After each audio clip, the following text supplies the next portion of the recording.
getting up? I just want to sleep. It's a beautiful day out there. It's Saturday. It's almost noon. I thought we'd go down to my cousin's place in the valley.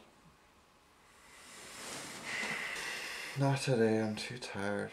Come on, it'll make you feel better. You like my cousin and her husband, and you always like playing with their kids.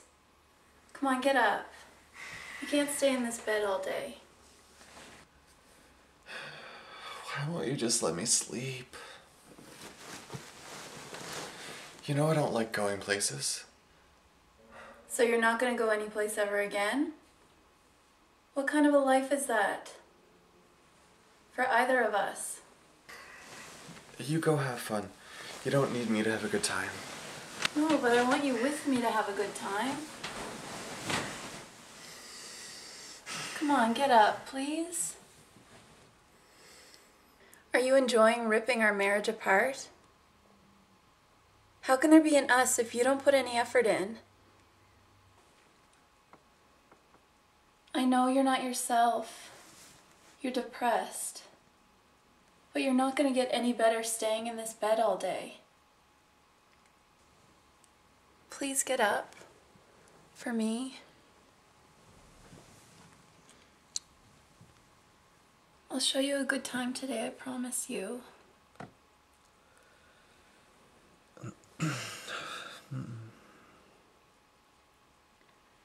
Damn it. You can't even talk to me?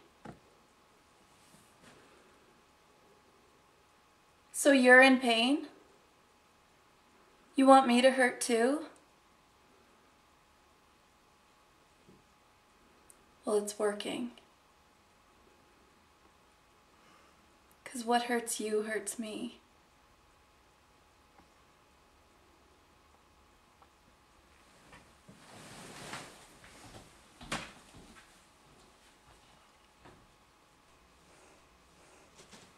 Hey, Joe.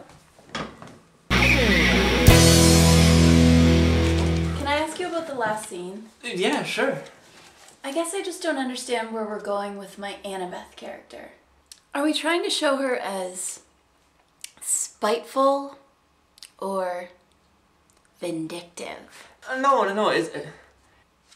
It's not that Anna-Beth's a mean character. She's actually a kind and loving person.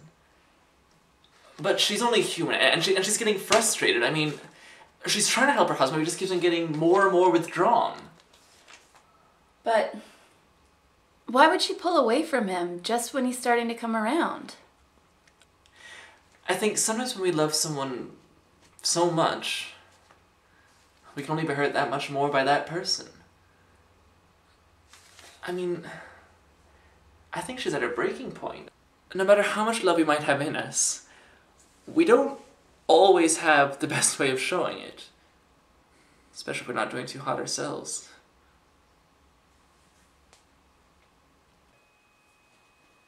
Ricardo. Ricardo, are you getting up?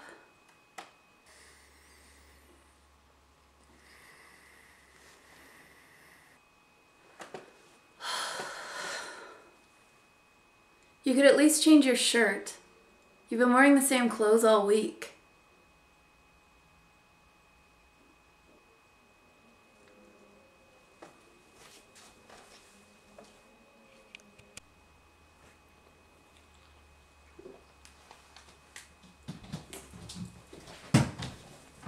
Some stellar acting in that last scene there, Ricardo. Hey, give me a break, Katie. 2 weeks ago, I was doing crack cocaine living in a cardboard box. I think I'm doing pretty well. Yeah, I just like to give you a hard time, that's all. Speaking of hard times, how are things with you and Joel? He still has no idea that I have a crush on him. No matter how much I try to drop him hints. It's ridiculous. Well, here's an idea. Why don't you just tell him how you feel?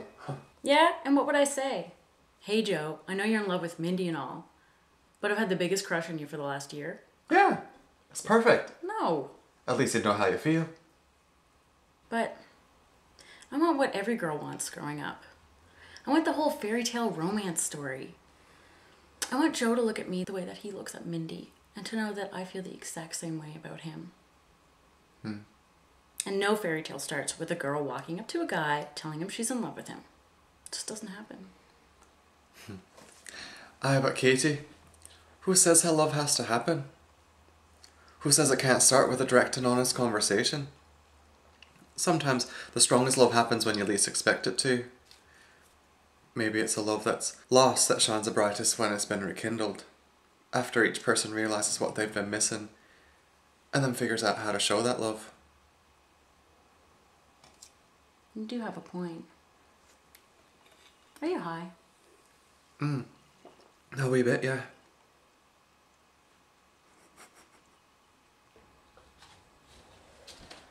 Hey, my parents are coming over in a couple of minutes. I thought you might like to get up so you're not on the couch when they arrived. Why don't you get cleaned up and we can visit with them?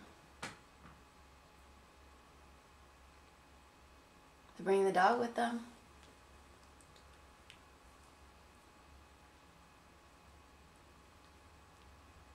Can you please get up and be social? It's my parents, for heaven's sake.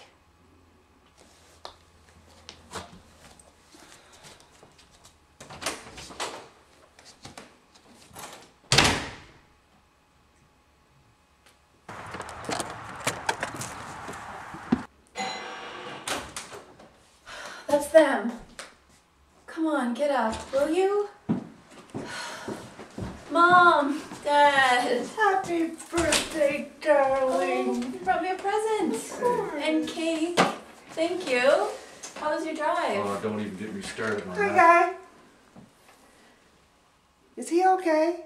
He's in the exact same position as when I was here 2 weeks ago. He is alive, isn't he? He's just on some sinus medication. He's just really groggy. He's fine. Where's your dog? Rover!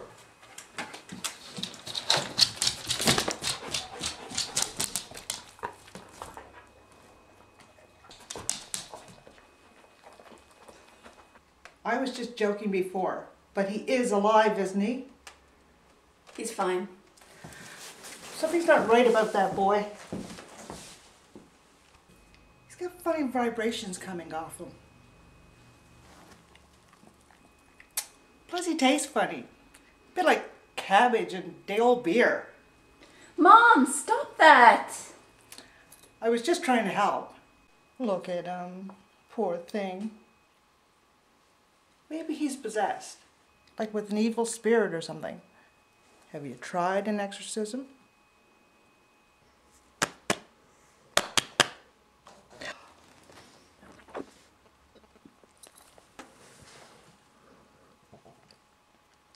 Go get me a pound of molasses and some fire ants. Is this supposed to be an exorcism? No, I'm just screwing with you. Don't you do anything for fun? No wonder the boys whack. You know, when I was a young man, probably 12, 13, we had a little dog we all loved. Friendly little fella. Curly hair, stubby little legs. I guess that's why we called him Stubby. He used to love to chase sticks or lay on his back and let us rub his belly. Everywhere I'd go, that little dog would follow me. But then one day, little Stubby wouldn't chase sticks anymore. And he used to growl when we tried to rub his belly. But over time, all little Stubby would do was just lie around and sleep all day. We took him to the vet. The vet said there wasn't anything wrong with him. My father wanted to shoot him and turn him into hamburger.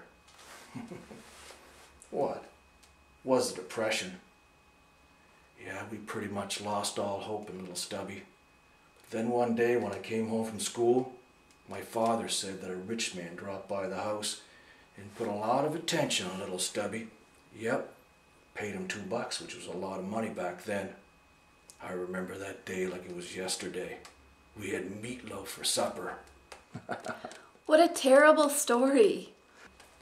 I'm just saying, someday when you're away to work, I might know someone who can stop by and buy